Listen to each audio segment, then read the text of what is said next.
একেবারে বৃষ্টি পড়তেছে, রাস্তা জাম লেগে রয়েছে, আবার সিএনজি আলার সাথে কিভাবে মারামারি লাগছে দেখেন। দেখেন প্রিয় ভাই বোনেরা, এই হচ্ছে আমাদের বাংলাদেশ। একজন অটো সিএনজি মুরব্বীর সাথে কিভাবে মারামারি করতেছে দেখেন। কিভাবে এই দেশ উন্নত করবে।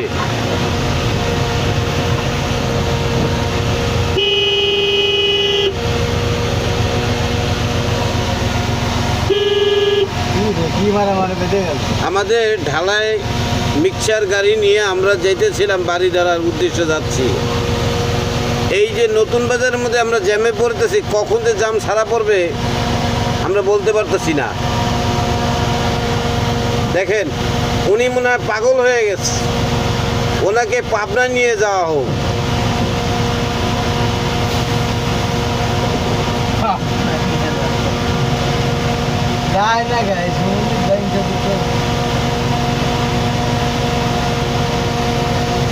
রাস্তার যে পরিস্থিতি, এই ঢালাই মিক্সার গাড়ি যথারীতি কি যাইতে পারবে সেই জায়গায়? এখন সিএনজি ড্রাইভার নেমে গেছে, এই সেই সিএনজি ড্রাইভার, ওনার সাথে আর কি মারামারি লাগছিল আর কি।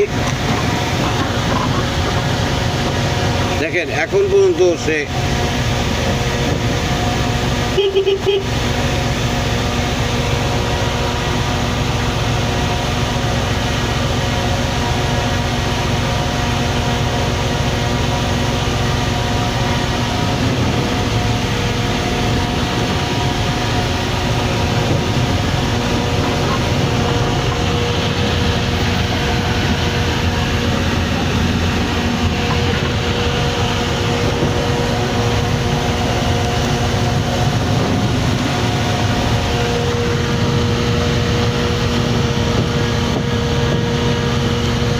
যাবো আমি সংসদ ভবন, আমি দেখি আরেক সংসদ ভবনে চলে আসছি।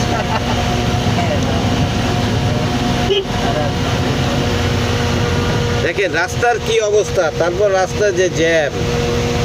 আমি তো চিন্তা করি মাঝে মাঝে আমার ড্রাইভারদের সাথে একটু করতাম যে আপনারা সময় মতন যাইতে পারেন তো। আজকে নিজে বের হয়ে দেখলাম যে কি পরিস্থিতি হয়। দেখেন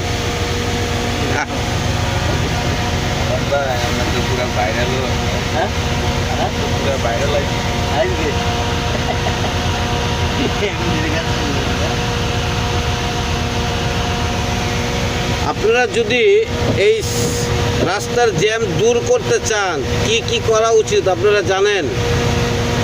আমাদের আইন কানুনটা একটু মেনে চলা উচিত সবার। আমরা যত দায়িত্বরত যারা আছি তারা যদি একটু স্বতঃস্ফূর্তভাবে দায়িত্বটা পালন করি, তাহলে কিন্তু এই জ্যামটা লাগে না। আমাদের যা মনে হচ্ছে আমাদের দায়িত্ব অবহেলা অনেক কম, যার কারণে আজকের এই পরিস্থিতি। কোনো দিন এই রাস্তার জ্যাম দূর হবে না। আপনার এলাকায় কি অবস্থা, এরকম হচ্ছে কি না দেখেন তো। এই নতুন বাজার একটা পোটেনশিয়াল একটা জায়গা, বড় বড় কোম্পানির ম্যানেজমেন্টরা ওইখানে আসা যাওয়া করে, কিন্তু কথা হচ্ছে রাস্তা যে দুর্গতি, প্রতিনিয়ত অ্যাক্সিডেন্ট হয়, এরপরে জ্যাম। বাসায় ঠিক মতন যাইতে পারবো কি না আমি জানি না।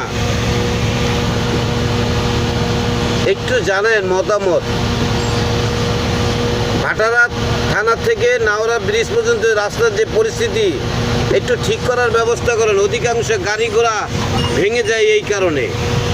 কিছুক্ষণ আগেই তো দেখতে পাইলেন একটা গাড়ি উল্টে যায়, এই অবস্থা রয়েছে।